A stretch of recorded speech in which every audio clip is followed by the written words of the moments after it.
प्यारे बच्चों, नमस्कार। बच्चों, कहानी सुनना हम सबको बहुत पसंद है। कहानी सुनोगे?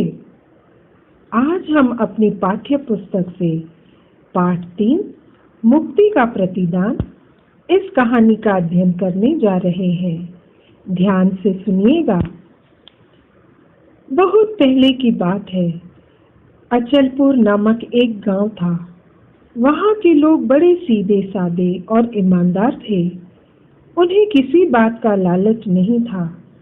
धन दौलत, सोना चांदी, रुपए पैसे का महत्व हर युग में ही रहा है।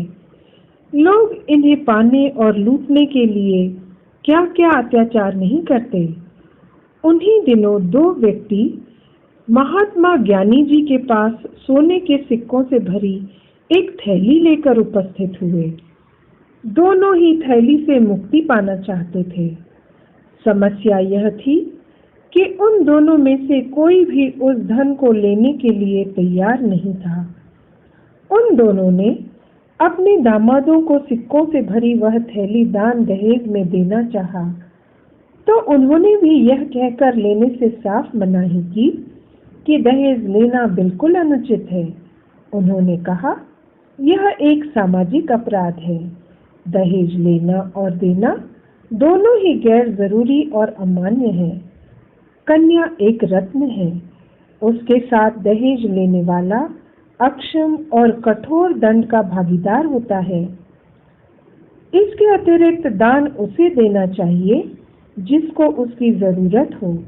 अतः हम यह धन नहीं ले सकते। अब ज्ञानी जी के सामने भी यह विकट समस्या थी। उन्होंने अपने शिष्यों को बुलाकर यही प्रश्न किया, यह चकाचौंध करने वाला धन किसको दिया जाए? एक ने कहा, यह संपत्ति इस देश के राजा को सौंप दी जाए, क्योंकि वही इस देश और धरती का स्वामी है। राजा के पास यह संपत्ति जाएगी तो वह अपने लिए थोड़े ही रख लेंगे। इस संपत्ति से समाज की भलाई का ही कोई काम करेंगी। यह संपत्ति राजा को देंगे तो वे हम पर खुश होकर हमारा सम्मान कर सकते हैं। इस पर एक आगंतुक किसान मित्र ने यह कहकर विरोध किया, सिक्कों से भरी वह थैली जिस खेत में मिली है वह मेरा था, किंतु उस खेत को वास्तव में मेरा यह मित्र जोतता बोता था। मेरा यह कहना है कि यह संपत्ति भी उसी को मिले। इस संपत्ति का असली हकदार वही है। दूसरे ने विरोध प्रकट किया, अचानक मिली हुई यह दौलत मेरे खून और पसीने की कमाई नहीं है, यह मुफ्त की कमाई है।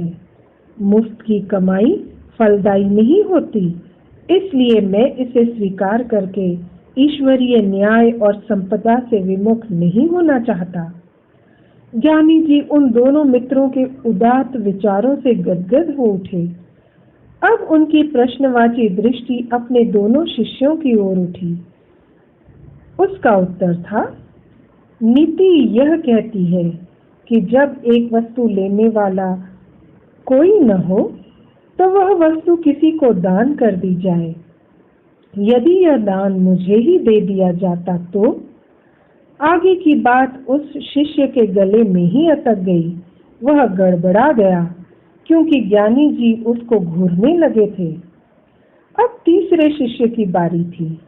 उसका कहना था, इस दौलत को फिर उसी जमीन में गाड़ दिया जाए। इस तरह कोई उस धन को लेने के लिए तैयार नहीं हो रहा था। ज्ञानी जी निराश हो गए। फिर उन्हें एक आशा की किरण दिखाई दी। उनकी आंखों में चमक आ गई। उन्होंने प्रसन्न मुद्रा में अपने सबसे छोटे शिष्य से पूछा, यदि तुम मेरी जगह होते तो कैसा न्याय करते?